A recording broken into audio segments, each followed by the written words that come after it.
Hello everyone, मैं doctor Saurabh health care fitness club की तरफ से आप लोगों का स्वागत करता हूं। लास्ट वीक मैं काफ़ी बिजी रहा, इस वजह से मैं कोई वीडियो अपलोड नहीं कर पाया। तो आज मैं एक नए टॉपिक और नए वीडियो के साथ आपके साथ फिर से कनेक्ट हो रहा हूं। जैसे कि दोस्तों आप लोगों ने सुना होगा कि सडनली किसी व्यक्ति के आधे शरीर में भी हाफ बॉडी में सडनली वीकनेस आ गई है, या काम करना बंद हो गया है, या उसकी ग्रास्पिंग पावर, पकड़ने की क्षमता कम हो गई है। तो उस समय आप बड़े कंफ्यूज होते हैं उस व्यक्ति को हुआ क्या है। तो मैं आपको बताना चाहूँगा, उस कंडीशन में व्यक्ति को मे बी हेमीपैरेसिस हो सकता है, जो एक टाइप ऑफ पैरालिसिस है। इसमें आधे बॉडी का से जो भी शरीर है, आधे आधे बॉडी का पार्ट है, चाहे वो राइट साइड का पार्ट है या लेफ्ट साइड का पार्ट है, उसमें नर्वस सिस्टम, तंत्रिका तंत्र, स्नायु, मसल्स कमज़ोर पड़ जाते हैं, जिससे व्यक्ति को कोई भी चीज़ होल्ड करने में, ग्रास्प करने में बहुत ही कठिनाई होती है, और वो बड़ी ही उसको जोर लगाना पड़ता है किसी भी चीज़ को पकड़ने के लिए। तो उस कंडीशन को हम बोलते हैं हेमीप्लेजिया। और बहुत से लोग कंफ्यूज होते हैं हेमीप्लेजिया और पैरालिसिस में। तो मैं आपको एक चीज़ बताना चाहूँगा, paralysis is the beginning stage of paralysis. Means hemiplegia से पहले पैरालिसिस स्टार्ट होगा, जिसमें व्यक्ति को नंबनेस आना, थोड़े से वीकनेस भी आने लगती है राइट और लेफ्ट साइड में। सबसे इम्पॉर्टेंट बात है कि हमारे ब्रेन के अंदर दो हेमिस्फीयर होते हैं। जो राइट साइड का ब्रेन का पार्ट है वो हमारे लेफ्ट साइड को कंट्रोल करता है, और लेफ्ट साइड का जो ब्रेन का पार्ट है वो हमारे राइट साइड को कंट्रोल करता है। Means cross wise, means vice versa. यदि किसी व्यक्ति को लेफ्ट साइड में डिफेक्ट आता है तो वो राइट साइड में ब्रेन में दिक्कत आती है, और जो हमारे लेफ़्ट साइड में जो हमारी बॉडी में दिक्कत आती है वो राइट साइड के ब्रेन में कोई प्रॉब्लम हो सकती है। तो ये सारे बातें हैं जो हमारे बॉडी को कंट्रोल करते हैं। तो सबसे इम्पोर्टेंट पॉइंट है कि जो हमारा ब्रेन है हमारे बॉडी के मोटर सिस्टम को रेगुलेट करता है।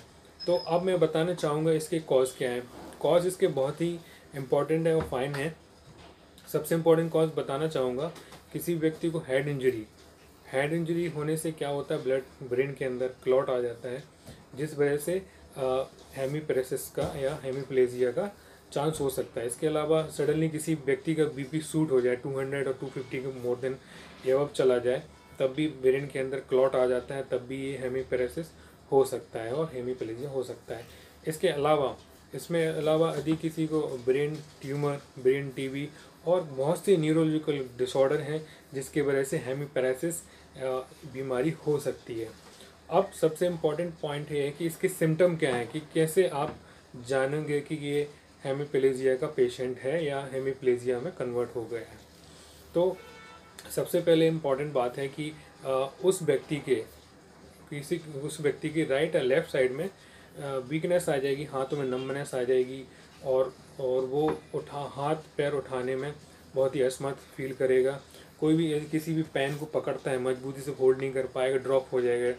तो उस टाइम में नर्वस सिस्टम और muscles out of motor system हो जाती है। नर्वस सिस्टम बहुत ही कमज़ोर पड़ जाता है हेमीपैरेसिस में। तो और धीरे धीरे क्या होता है, क्या होता है, जहाँ भी जिस भाग में राइट साइड में बॉडी के या लेफ्ट साइड में बॉडी के में क्या होगा, जिस पार्ट में हेमीपैरेसिस हुआ है पार्ट में, उस पार्ट में पेन का, टच का, ठंडा गर्म का सेंसेशन कम हो जाता है, और उसमें व्यक्ति को पता नहीं चलता है कि उसको कोई चीज़ को पकड़ रहा है, स्पर्श हो रहा है, टच लेस हो जाता है उसका सेंसेशन। तो उस कंडीशन में भी हम इसको हेमीपैरेसिस बोल सकते हैं। अगर हम डायग्नोस्टिक के पॉइंट से देखें तो हम उस व्यक्ति को ज़्यादा से ज़्यादा हम ये कर सकते हैं डायग्नोसिस के लिए कि उसका हम MRI CT ब्रेन करा सकते हैं। मोटर कंट्रोल बहुत से डायग्नोसिस टेस्ट होते हैं, उससे भी हम नर्वस सिस्टम कोई भी डिफेक्ट आया हो तो उसका भी हम पता लगा सकते हैं। तो ये सारी बातें हैं हेमीपैरेसिस के बारे में, कॉज और इसके सिम्टम के बारे में। अब मैं बात करूँगा इसके ट्रीटमेंट, और कुछ बातें ऐसी होम रेमेडीज़ हैं जिसको आप घर में ही उस पेशेंट की घर में केयर कर सकते हैं। बट जो उसका ट्रीटमेंट चल रहा है पहले से वो चलते रहना है। बट उसके अलावा सपोर्टिव ट्रीटमेंट है जिसके सहायता से आप घर पे भी इसको प्रॉपर मैनेज कर सकते हैं। और दोस्तों अब मैं बताऊंगा हेमीपैरेसिस के होम रेमेडीज ट्रीटमेंट के बारे में, जिसकी सहायता से आप सपोर्टेड ट्रीटमेंट दे सकते हैं, बट जो पुराना ट्रीटमेंट चल रहा है व्यक्ति का वो चलते रहना है। तो इसमें सबसे पहले मैं बताना चाहूँगा, इसमें आप ड्रम स्टिक में सहजन की फली को 4 से 5 फली को लेके उसमें 3 से 4 चम्मच लहसुन का पेस्ट और 1 पिंच हल्दी को 300 ml पानी में बॉयल करके उसको इतना उबालें कि आधा कर लें। वो सुबह शाम उस व्यक्ति को, मरीज को देना है। इससे भी काफ़ी इम्प्रूवमेंट मिलता है। इसके अलावा योगा, प्राणायाम, मेडिटेशन बहुत ही इम्पॉर्टेंट रोल है आपके ऐसे जो पैरालिसिस और हेमीपैरेसिस के पेशेंट, उनको भी योगा प्राणायाम का काफ़ी बेनिफिट होता है और काफ़ी इम्प्रूवमेंट होता है। इसके अलावा आप जो वीट ग्रास का जूस होता है उसको उस व्यक्ति को जिसको पैरालिसिस हुआ है उसको 1-1 गिलास सुबह शाम खाली पेट व्यक्ति को दें। इससे भी काफ़ी पैरालिसिस में इम्प्रूवमेंट होता है। इसके अलावा मैं आपको एक ऑयल प्रिपरेशन बताना चाहूँगा जिसके सहायता से आप उस व्यक्ति के पैरालिसिस पार्ट पे अच्छे से मसाज करें, सुबह शाम मसाज करें। उससे उस एरिया का सर्कुलेशन, उस एरिया की नर्वस सिस्टम इम्प्रूवमेंट होगा और उसको पैरालिसिस से निजात मिलेगी और धीरे धीरे इम्प्रूवमेंट हो जाएगा। उसमें सबसे पहले सरसों का तेल लें और हींग और जिंजर पेस्ट।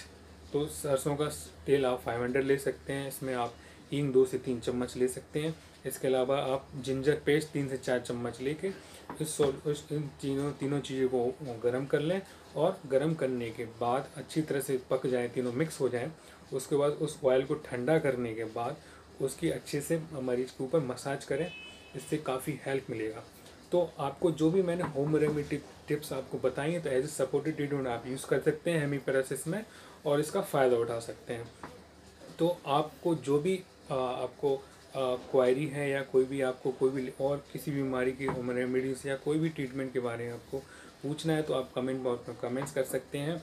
और हम अभी तक हमारे चैनल सब्सक्राइब नहीं किया है तो इसको सब्सक्राइब करें, लाइक करें, शेयर करें और कमेंट्स करना ना भूलें और बेल आइकन को ज़रूर प्रेस करें, जिससे आपको हर वीडियो की अपडेट मिलती रहेगी। So thank you so much for loving and support YouTube channel. Thank